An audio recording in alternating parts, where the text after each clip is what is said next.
Jai, Hare Krishna. Welcome to chapter 14 for Srila Prabhupada Lilamrta. We'll start with Mangalacharanam. As usual, and we'll keep an eye on the screen in case anybody joins who wants to come.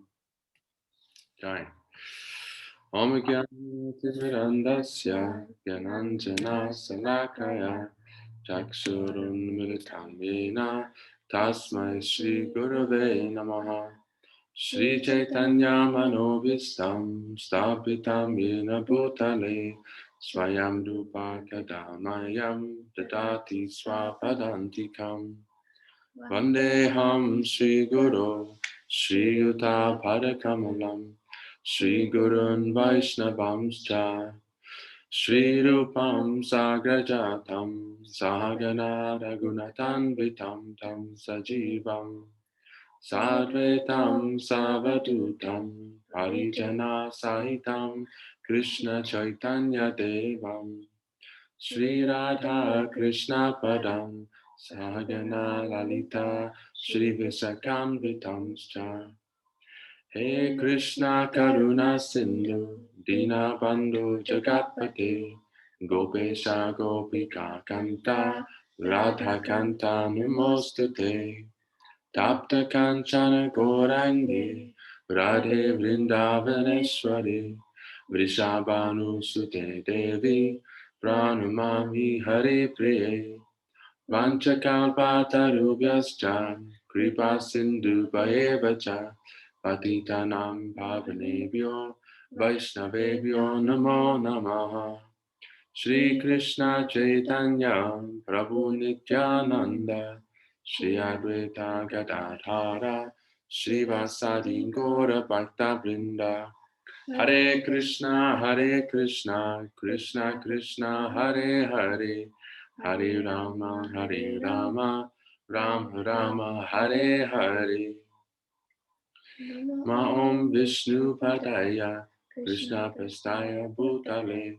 Srimate Bhaktivedanta Swami Niti Namine Namaste Saraswate Deve Gauravani Pacharine Nirvise Sunyavadi Vastrachade Jatarine Srila Prabhupada Ki Jai. Hare Krishna. So yeah, we're on chapter 14. If anyone would like to start reading, oh thanks Emma, yeah. If anyone wants to start reading, please go for it. I just have to take the screen off so the deities can hear me.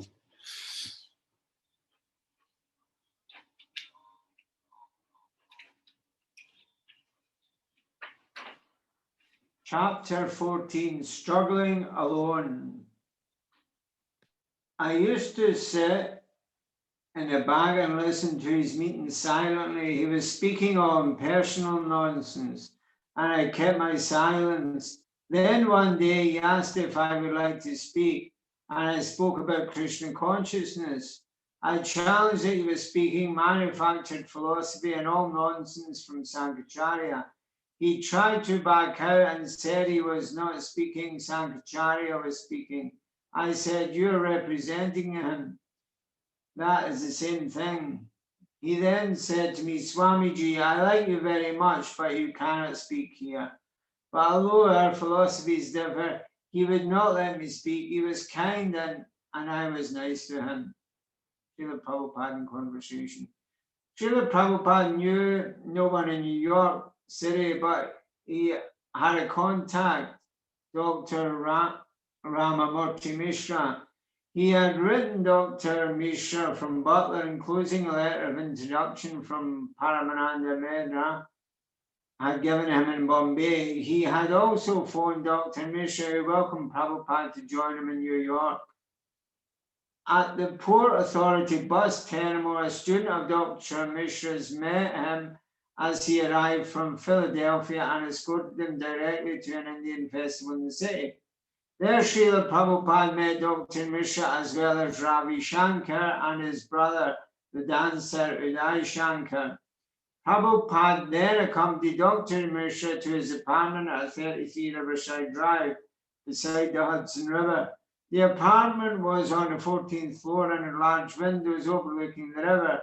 Dr. Mishra gave Prabhupada room to himself.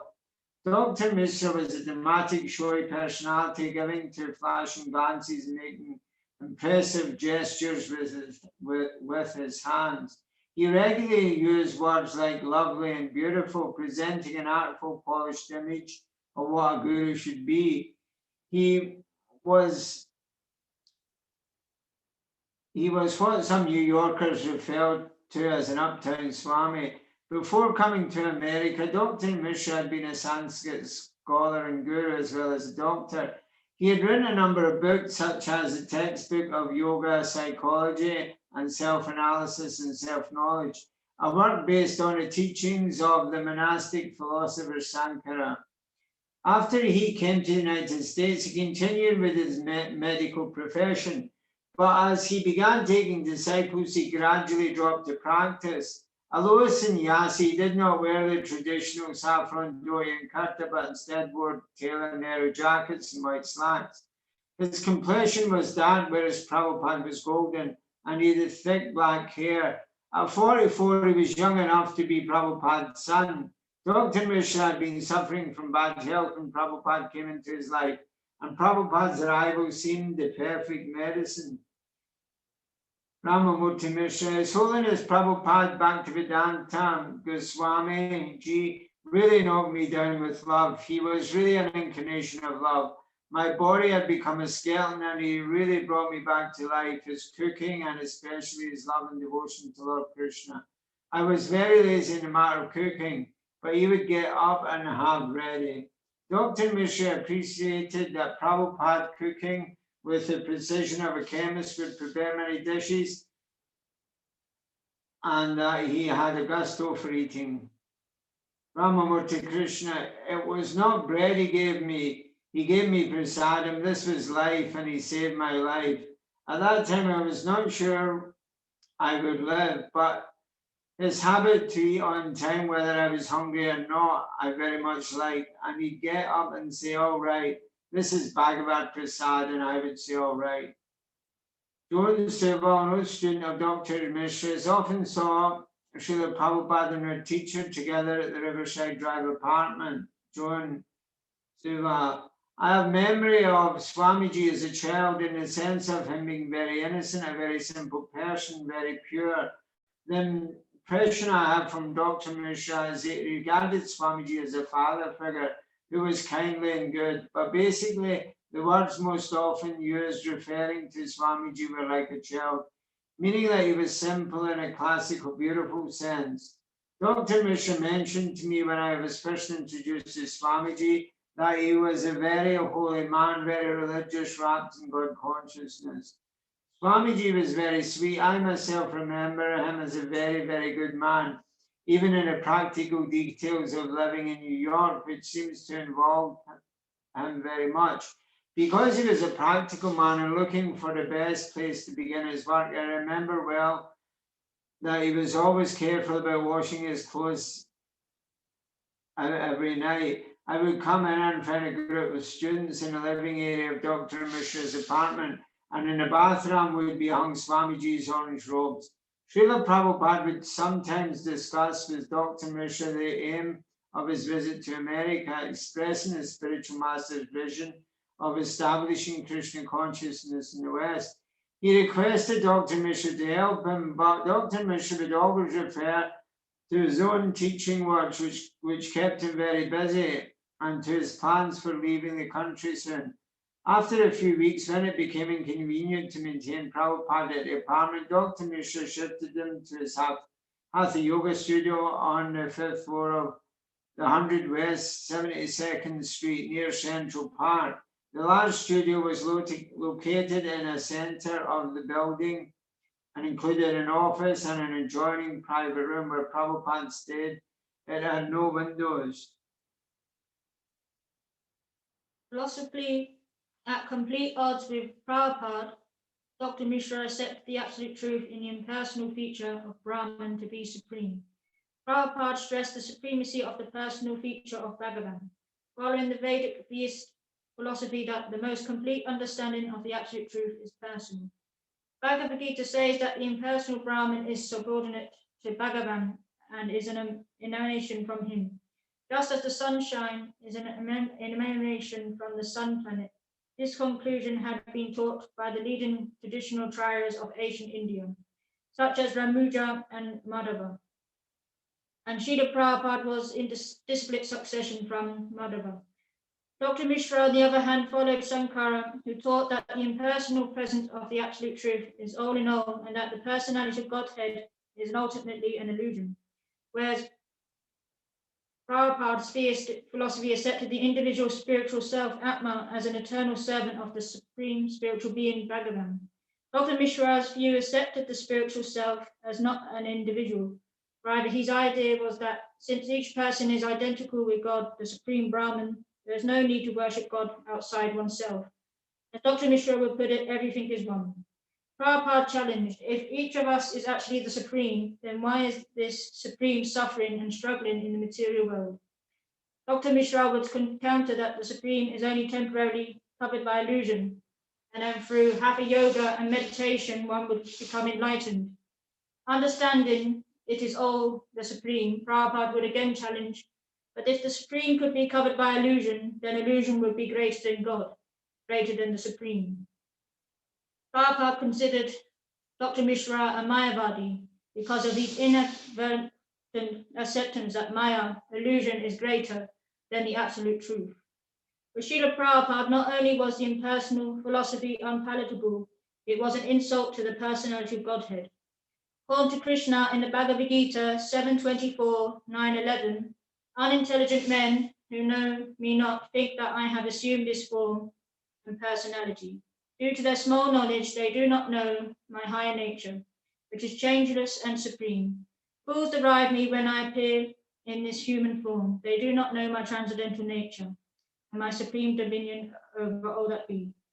Lord Chaitanya has also strongly refuted the Mayavadi philosophy. Everything about the Supreme Personality of Godhead is spiritual, including his body, opulence, and paraphernalia. Mayavadi philosophy, however, covers his spiritual opulence and advocates the theory of impersonalism.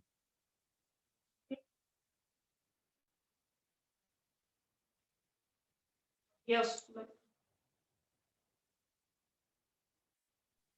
Haribo, could I go next? I've got to leave slightly early. Okay. Before coming to America, Srila Prabhupada had written in his Bhagavatam purports, the ambitious Mayavadi philosophers desire to merge into the existence of the Lord. This form of mukti, liberation, means denying one's individual existence.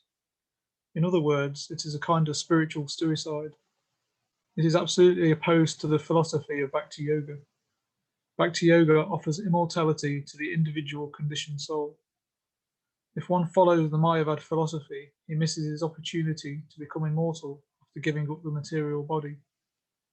In the words of Lord Chaitanya, Mayavadi Krishna Aparadi, Mayavadi impersonalists are great offenders unto Lord Krishna. Thus, Lord Chaitanya had concluded that if one even hears the commentary of Shankara, one's entire spiritual life is spoiled.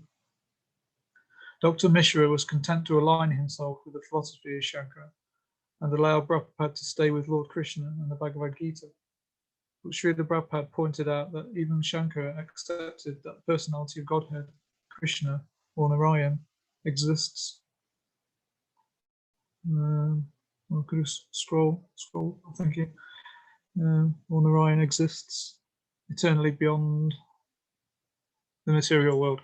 Therefore, he is a transcendental person, Narayana Paro Vyaktat. A mendicant, Prabhupada was temporarily dependent on the goodwill of his Mayavadi acquaintance, with whom he regularly ate and conversed, and from whom he accepted shelter. But what a great inconvenience it was. He had come to America to speak purely and boldly about Krishna, but he was being restricted. In Butler, he had been confined by his host middle-class sensibilities.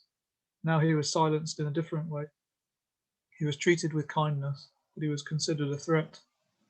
Dr. Mishra could not allow his students to hear the exclusive praise of Lord Krishna as the Supreme Personality of Godhead. Spending most of his time in his new room, Srila Prabhupada kept at his typing and translating. But when Dr. Mishra held his yoga classes, Prabhupada would sometimes come out and lead a kirtan or lecture. Robert Nelson, one of Prabhupada's first young sympathizers in New York. I went to Dr. Mishra's service and Dr. Mishra talked. Swamiji was sitting on a bench, and then all of a sudden Dr. Mishra stops the service and he gets a big smile and says, "Swamiji will sing us a song." I think Dr. Mishra wouldn't let him speak. Somebody told me Dr. Mishra didn't want him to preach. Every morning, several hours before dawn, Prabhupada would rise, take his bath, chant Hare Krishna on his beads, and work at his translating, while outside his closed-in, windowless chamber, dawn came and the city awoke. He had no stove, so daily he had to walk the 7 blocks to the Riverside Drive apartment to cook. It would be late morning when he would come out onto the busy street. He would walk north on Columbus Avenue amid the steady flow of pedestrians, pausing at each intersection in the sweeping breeze from the river. Instead of the small-town scenery of Butler, he passed through the rows of 30-story office buildings on Columbus Avenue. At street level were shoe repair shops, candy stores, laundries, and continental restaurants. The upper stories held the professional suites of doctors, dentists, and lawyers. At 75th Street, he would turn west and walk through a neighborhood of brownstone apartments, and then across Amsterdam to Broadway with its Center Island Park.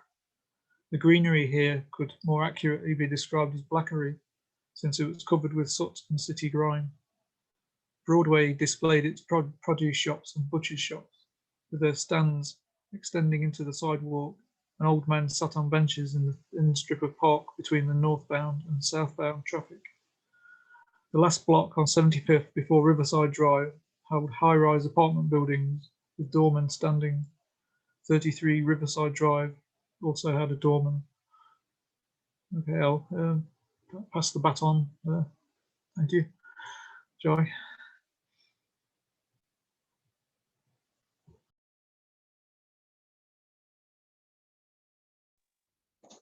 Sometimes Prabhupada would walk in Riverside Park, still careful for the conditions of his heart. He liked the long stretches of flat walking area. Sometimes he would walk from Dr. Mishra's studio down 72nd Street to Amsterdam Avenue, to the West End Superette, where he would buy produce and spices for his cooking. Sometimes he would wander through Manhattan without a fixed direction, and sometimes he would take buses to different areas of the city. On weekends, Prabhupada would accompany Dr. Mishra to his Ananda ashram, 1 hour north of the city in Monroe, New York. Joan Suval, who used to drive them, would overhear their animated conversations in the backseat of her car. Although they spoke in Hindi, she could hear their discussion turn into loud, shouting arguments afterwards. They would again become friends. At Ananda ashram, Prabhupada would usually hold kirtan with Dr. Mishra's students, joining him in the chanting and even in dancing. Dr. Mishra was particularly fond of Prabhupada's chanting. Ramamurti Mishra: I have never seen or met any devotee who sang so much, and his kirtan was so ambrosial. If you pay attention and become relaxed, that voice has very electrical vibrations in your heart. You cannot avoid it. 99% of the students, whether they liked it or not, got up and danced and chanted, and I felt very blessed to meet such a great soul. Harvey Cohen, a visitor to Ananda ashram. Everyone got up early and went to the morning meditation. Dr. Mishra was dressed in a golden Indian style jacket, and his students were already deeply into it when I entered the room. All the cushions were taken, so I picked a spot in the back of the room where I could lean against the wall to facilitate my meditation. Seated at one side was an older Indian man in saffron cloth, wrapped in a pinkish wool blanket. He seemed to be muttering to himself, and I later discovered that he was praying. It was Swami Bhaktivedanta. His forehead was painted with a white V-shaped sign, and his eyes were half shut. He seemed very serene. Harvey tried, but he couldn't do the Raj Yoga. He was new to Ananda ashram and had only come up for a weekend retreat. During his morning meditation, he found himself more attracted to the green mists above the lake outside the window than to the circle on the wall he was supposed to be meditating on. Harvey. I went to my room. The rain was increasing and beating against the windows. It was peaceful and I was glad to be alone. I read for a while. Suddenly I sensed someone standing in the doorway. Looking up, I saw it was the Swami. He was wrapped in his pink blanket like a shawl. "Can I come in?" he asked. I nodded yes. And he asked if he could sit in the chair in the corner. "What are you reading?" he smiled. "Kafka's Diaries," I replied, feeling a little embarrassed. "Oh," he said, and I put the book down. He asked what I was doing at the ashram and if I was interested in yoga. "What kind of yoga are you studying?" "I don't know much about it," I answered, "but I think I'd like to study Hatha yoga." This didn't impress him. "There are better things than this," he explained. "There are higher, more direct forms of yoga. Bhakti yoga is the highest. It is the science of devotion to God." As he spoke, I got the overpowering realization that he was right. He was speaking the truth. A creepy, ecstatic sensation came over me that this man was my teacher. His words were so simple, and I kept looking at him all weekend. He would sit so calm and dignified with warmth, and he asked me to visit him when we got back to the city. Dr. Mishra would give lectures carrying the impersonal interpretation of Bhagavad Gita. According to Shankara and Prabhupada, when allowed to speak, would counter them. Once Prabhupada had asked Dr. Mishra to help him in spreading Lord Chaitanya's movement, but Dr. Mishra sidestepped Prabhupada by saying that he considered Prabhupada an incarnation of Chaitanya Mahaprabhu and therefore not in need of help. Prabhupada replied that since Mishra was also the name of Lord Chaitanya's father, Dr. Mishra should help spread Lord Chaitanya's movement. Srila Prabhupada offered to engage him in checking the Sanskrit to his translations of Srimad Bhagavatam, but Dr. Mishra declined, a decision he later regretted. Herta Lurch, a student at Ananda Ashram. My direct encounter with him was in the kitchen. He was very particular and very definite that he would only eat what he cooked himself. He would come in and say, "Get me a pot."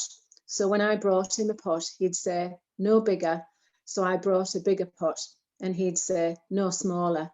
Then he would say, "Get me a potato." So I'd bring him a potato. He prepared food very quietly. He never spoke very much. He prepared potatoes and then some vegetables and then chapatis. After cooking, he would eat outside. He would usually cook enough to go around for Dr. Mishra and about 5 or 6 of the people. Every day he would cook that much. He would cook that much when he was there.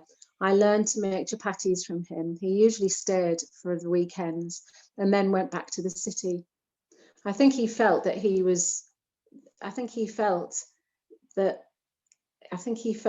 was where his main work was to be done. That was certainly true, but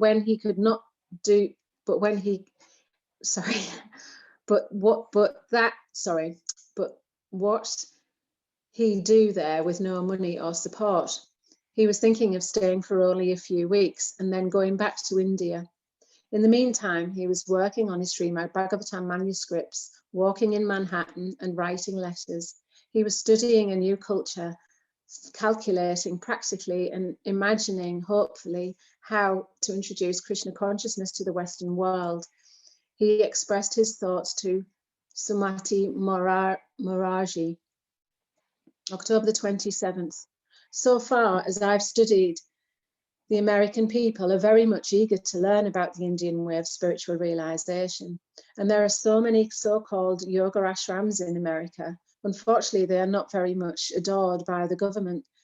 And it is learned that such yoga ashrams have exploited the innocent people, as has been the case in India also. The only hope is that they are spiritually inclined, and immense benefit can be done to them if the cult of Srimad Bhagavatam is spread here. Srila Prabhupada noted that the Americans were also giving a good reception to Indian art and music. Just to see the mode of reception, he attended the performance of a Madrasi dancer, Bala Saraswati. I went to see the dance with friends, although for the last 40 years, I've never attended such dance ceremonies. The dancer was successful in a demonstration. The music was in an Indian classical tune, mostly in Sanskrit language, and the American public appreciated them. So I was encouraged to see the favorable circumstances about my future preaching work. He said the Bhagavatam should also be preached through music and dance, but he had no means to introduce it. The Christian missions, backed by huge resources, were preaching all over the world. So why couldn't the devotees of Krishna combine to preach the Bhagavatam all over the world? He also noted that the Christian missions had not been effective in checking the spread of communism, whereas a Bhagavatam movement could be, because of its philosophical scientific approach. He was deliberately planting a sense of inspiration in the mind of the devoted, wealthy Sumati Maharaji. November the 8th, Prabhupada wrote to his godbrother Tirtha Maharaj, who had become president of the Gaudiya Math, to remind him that their spiritual master Srila Bhaktisiddhanta Saraswati had a strong desire to open preaching centers in the Western countries.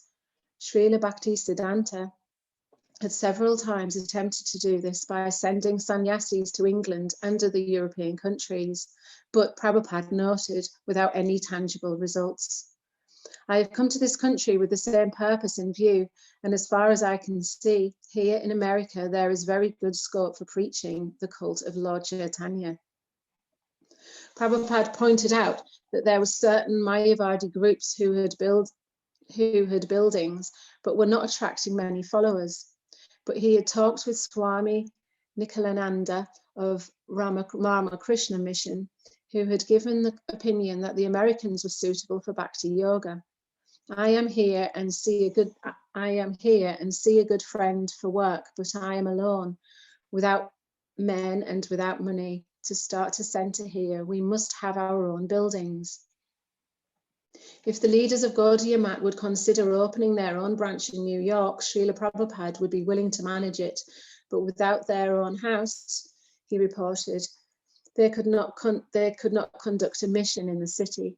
Srila Prabhupada wrote that they could open centers in many cities throughout the country if his godbrothers would cooperate.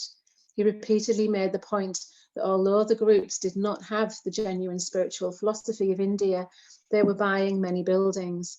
The Gaudiya Math, however, had nothing.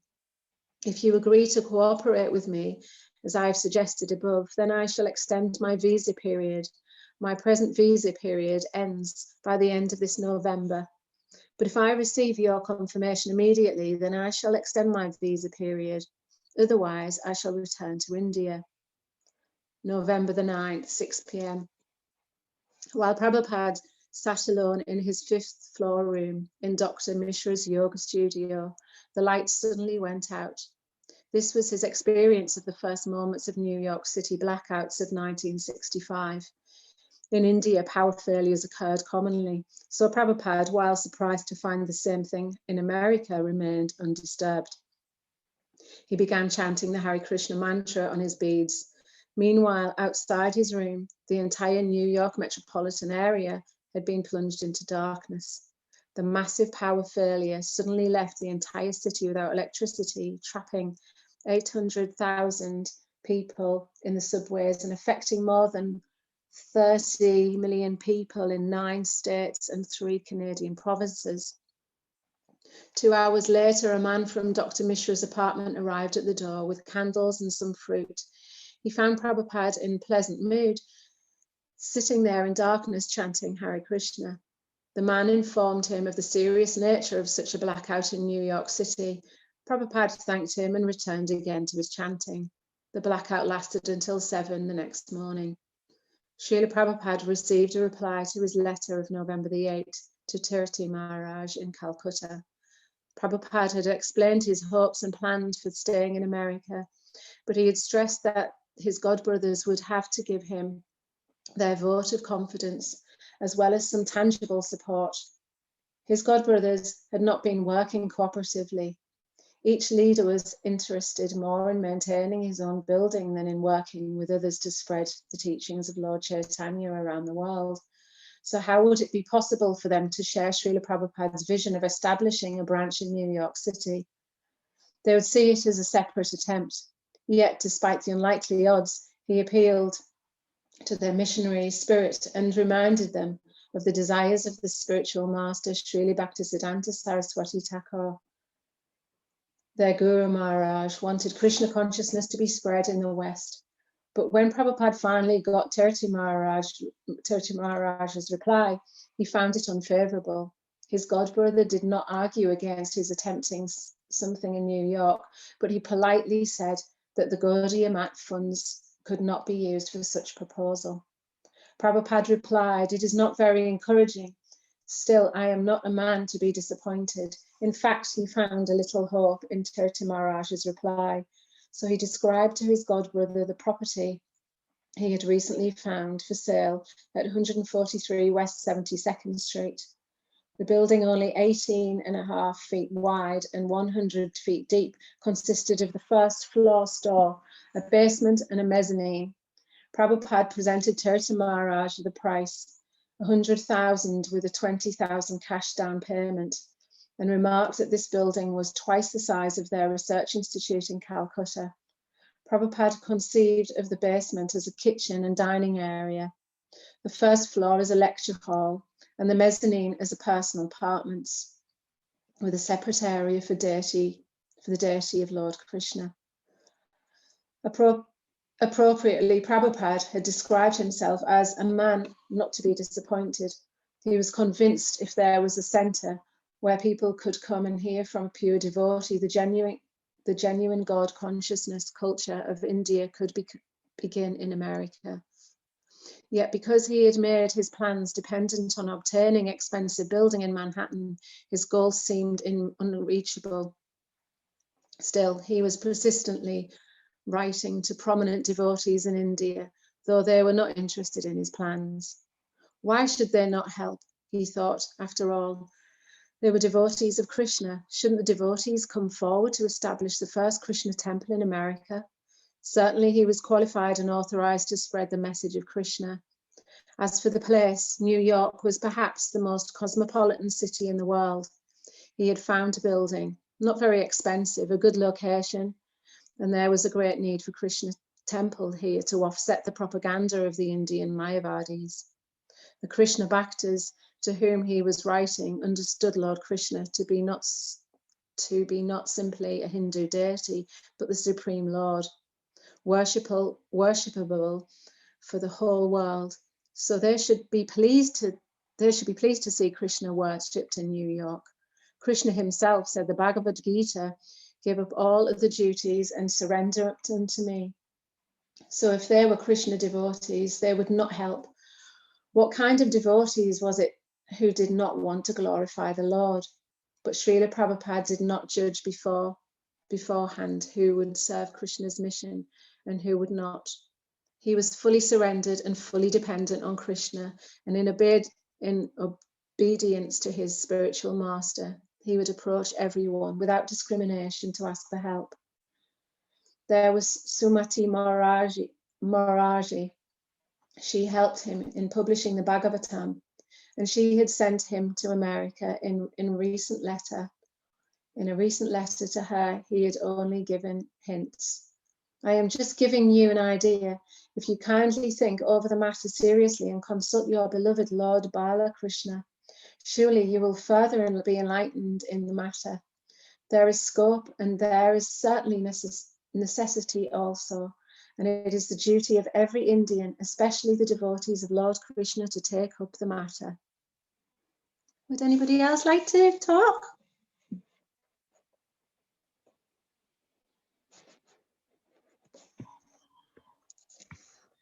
But he had received no reply. He had not heard from her since Butler, though her words to him had seemed prophetic, and they had stuck with him. I feel that you should stay there until you fully recover from your illness and return only after you have completed your mission. Now Sumati Maraji must do something big, he told her point blank. I think, therefore, that a temple of Balakrishna in New York may immediately be started for this purpose, and as a devotee of Lord Balakrishna, you should execute this great and noble work. Till now, there is no worshipable temple of the Hindus in New York, although in India there are so many American missionary establishments and churches. So I shall request you to do this noble act, and it will be recorded in the history of the world that the first Hindu temple is started by a pious Hindu lady, Srimati Sumati Maraji, who is not only a big business magnate in India, but a pious Hindu lady and great devotee of Lord Krishna. This task is for you, and glorious at the same time. He assured her that he had no ambition to become the proprietor of a house or temple in America, but for preaching, a building would absolutely be required. They should have association of bona fide devotees of the Lord, and they should join the kirtan glorifying the Lord. They should hear the teachings of Srimad Bhagavatam. They should have intimate touch with the temple or place of the Lord, and they should be given ample chance to worship the Lord in the temple. Under the guidance of bona fide devotee, they can be given such facilities, and the way of the Srimad Bhagavatam is open for everyone. He informed her that he had located a building just suitable for this great missionary work. It was ideal, as if it was built for this purpose only. And your simple willingness to do the act will complete everything smoothly. The house is practically 3 stories, ground floor, basement, and 2 stories up, with all the suitable arrangements for gas, heat, etc. The ground floor may be utilized for preparation of prasadam of Balakrishna, because the preaching center will not be for dry speculation, but for actual gain, for delicious prasadam. I have already tested how the people here like the vegetable prasadam prepared by me. They will forget meat eating and pay for the expenses. American people are not poor men like the Indians, and if they appreciate a thing, they are prepared to spend any amount on such hobby. They are being exploited simply by jugglery of words and bodily gymnastics, and still they are spending for that. But when they will have the actual commodity and feel pleasure by eating very delicious prasadam of Balakrishna, I am sure a unique thing will be introduced in America. Now, according to his plans, he had a week left in America. My term to stay in America will be finished by the 17th of November 1965, but I am believing in your foretelling. You should stay there until you fully recover your health and return after you have completed your mission. Tagore Society of New York Incorporated cordially invites you to a lecture, God Consciousness by A.C. Bhaktivedanta Swami. Date, Sunday, November 28, 1965. Time, lecture 3:30 p.m., tea 4:30 p.m. Place, New India House, 3 East 64th Street. A widely respected scholar and religious leader in India, Swami Bhaktivedanta is briefly visiting New York. He has been engaged in a monumental endeavor of translating the 60-volume Srimad Bhagavatam from Sanskrit into English. November 28th. Dawood Haroon had never met Srila Prabhupada. He was a musician living downtown, and he used to attend the meetings of the Tagore Society up on 64th Street. Dawood Haroon. I went uptown and walked into the auditorium, and I noticed that the stage was empty and a few people were sitting toward the rear of the auditorium. I walked forward down the center aisle because I usually like to sit up front. Then I saw an old gentleman sitting over to the right, and he sort of drew me over to him. So I went over and sat beside him, and then I noticed that he was saying his beads. Even though he had his beads in his bag, I could hear them and I could see his body moving, and I felt very comfortable because this was something I was used to. As I was sitting there looking around the auditorium, he just turned around and smiled at me very nicely. He nodded his head and I nodded my head, and he smiled and turned around. Then he turned back to me again and softly asked me if I was from India. I said, "No, sir, I'm not from India. I'm from here, the United States." He turned back and kept chanting with his beads. Then he turned around the next time and asked if I was a Hindu. I said, "No, sir, I'm not a Hindu. I'm a Muslim." And he said, "Oh, very good, very good. Yes, many times I hear the children in India reciting the Quran." And then he turned back around and his body was moving, rocking, and he was working with his beads. Then there were a few more exchanges of pleasantries, sort of intermittent. And then a lady came up on the stage and announced that the lecture was to begin. And if the folks could give the speaker a round of applause, they would welcome him to the stage. At that point, the man I was sitting next to put his hand on my shoulder and said, "Excuse me, sir, could you do me a favor?" And I said, "Yes, anything." He said, "Would you watch over my books?" I looked down on the floor and he had several boxes of books and an umbrella and several other articles. I said, "Yes, I would watch over these." And he said, "Excuse me." He walked up the aisle and surprisingly, he walked up on the stage. And it was the man I had come to hear, Swami Bhaktivedanta. He walked up on the stage and introduced himself to the people and tried to get them to come forward. He said, "Come forward, come forward." A few of them came up to the front. There were mixed couples, many Indians, male and female, mostly middle-aged and some college-aged. A lot of professor types and ladies were there. Then he began his speech. He dove right into it. He just started exclaiming, proclaiming the greatness of the Creator and that the most important thing is to remember the Creator and remember God.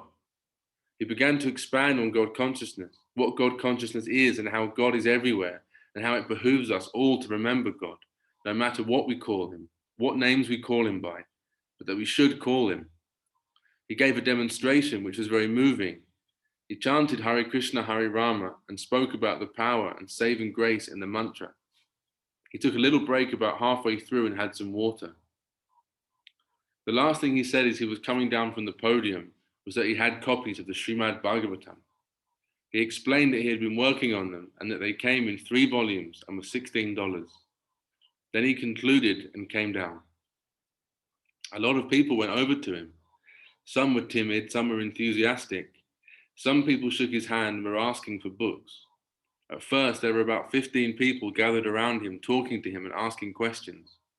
With so many people around, he came over to me and said, "Sir, would you do me one more favor? Will you kindly take over the selling of the books? People will be coming to you for the books. So you sell the books and put the money in this little box, and I will be with you in a minute." I said, "Fine." So while he talked to the people, others came up to me. They must have thought I was somehow his secretary or his traveling companion. And people were coming over to me and asking me personal questions about him, which I couldn't really answer because I didn't know. Some people were buying the books or looking through them. So this went on, and I was trying to listen to him carry on his conversations with people and carry on the book selling at the same time. Some of the people were looking for a guru and trying to find out what he was supposed to be. Some of them were really interrogating him. But he just smiled and answered all their questions simply.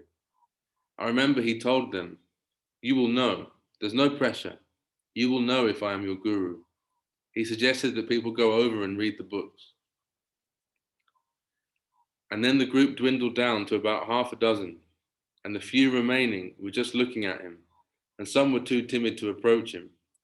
He walked over to them and spoke to them, putting them at ease.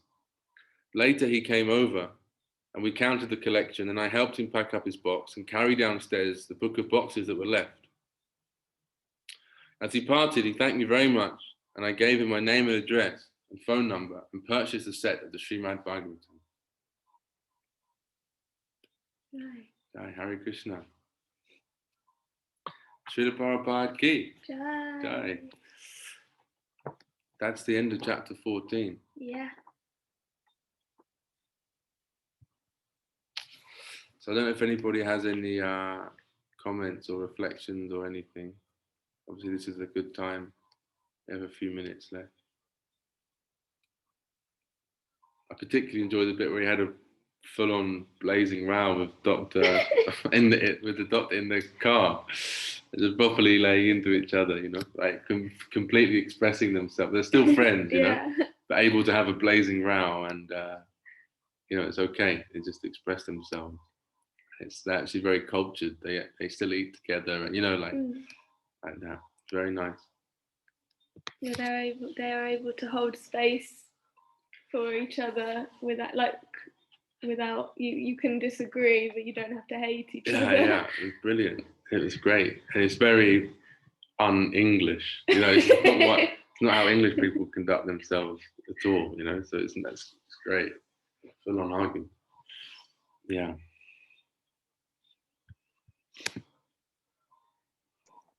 I just liked. I really love the way, you know, he expressed to the Muslim as well, you know, we just need to connect to God. It doesn't matter what the name is, you know, and I love that in Krishna consciousness as well. And hearing it from Srila Prabhupada as well, it's just so wonderful, isn't it? That it's not, you know, we have to convert you now to our tradition. It's, you know, we just need to connect to God. And I just think that's so beautiful, you know, and just bringing that in was amazing. Mm.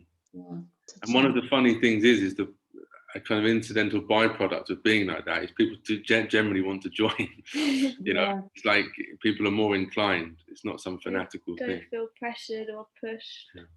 Yeah. It's really nice. There's lots of incidences like that where people, you know, I think it was Radha Priya in the other Radha Priya who's just listening tonight. She was telling us of one story of someone came to Prabhupada and said, you know, I'm really torn. I feel like I'm really attracted to the Hare Krishna movement and to you, you know, and all this.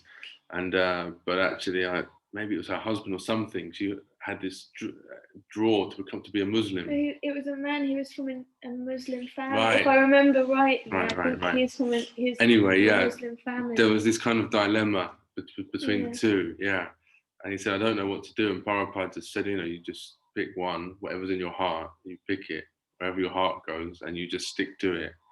And he ended up being a Muslim. He ended up becoming a Muslim. Like, no problem. You just have to apply yourself properly. Very nice mood, yeah. Radha Priya in Bath, she said, I love how Srila Prabhupada said, no pressure. You will know if I am your guru. So wonderful. We will know. Yeah.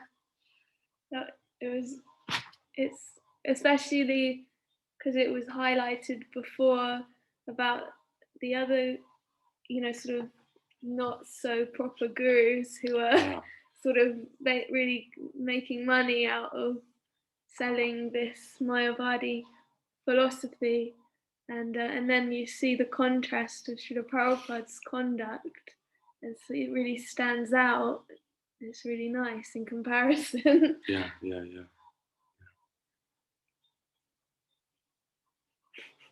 I also liked when he was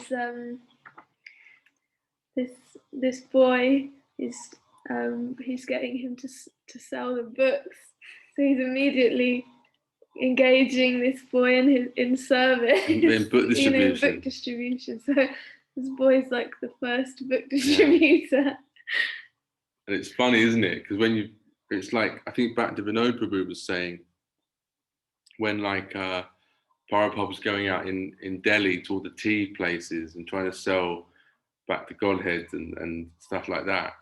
And it's like Prabhupada, he's just like a Sankirtan devotee, you know, he's just like a Hare Krishna, but the Hare Krishna movement hasn't, you know, those devotees don't exist yet. But Prabhupada's he's like a book distributor, so he's going through all the same things that book distributors go through, and it's just the same. I was hearing that and thinking it's just like it is when we're at a program or something, you know. And you say, oh, by the way, could you just can you just hold these books for a minute, or could you just do that, you know, like that? And it's, you know, it's not sneaky, is not the word, but it's a very sort of casual, you know, like relaxed attitude, and it's like not making a big, you know, just sort of like, easing someone into doing devotional service to help them, to make it easy for them, you know, just being cool about it. And I just thought, wow, it's exactly what we all do, right? We do it every week, all We the learned time. it from Prabhupada. Prabhupada was doing it before there was even a Hare Krishna movement, you know, as we know, before ISKCON even existed. Brilliant. Yeah. I also like, and I know it's something I always say about Prabhupada, because it's something I always really appreciate about him. So, you know, it will come up all the time with him, but, you know, he's not afraid to be the only person in the room saying what he's saying. Like a very firm conviction that what he's saying is correct. So even though he's being given shelter by Mayavadi, and all the people that the Mayavadi's talking to are obviously like his group, you know, his followers. He's got no qualms about just standing, you know, and saying actually this is completely wrong and he shouldn't be doing it. Obviously, he does it with a good heart. He's not an angry person, or he's not trying to get the upper hand on someone. It's not like that. But he speaks boldly. There was also the bit when he was talking about, I don't know if I can find it, but he was talking about how the Christians are preaching. Radha Priya just added to and possibly corrected what I said. He wasn't afraid to be the only person in the world saying what he was saying, not just in the room. Yeah, it's a very good point. Thanks, Radha Priya. Thank you. Is it where it mentioned about communism? Prabhupada saying about Christians hadn't been able to stop communism. It's on this side. But he believed that Bhagavatam could. Yeah. And that goes on to be true. Yeah. Because in Russia, what was it they said?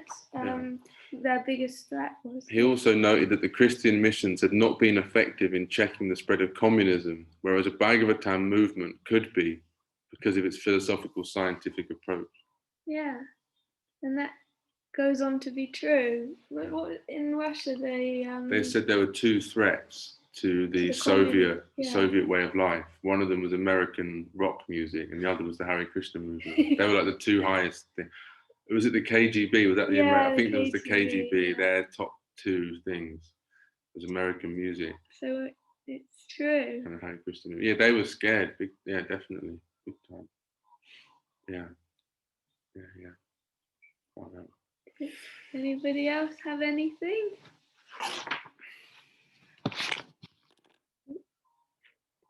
Okay.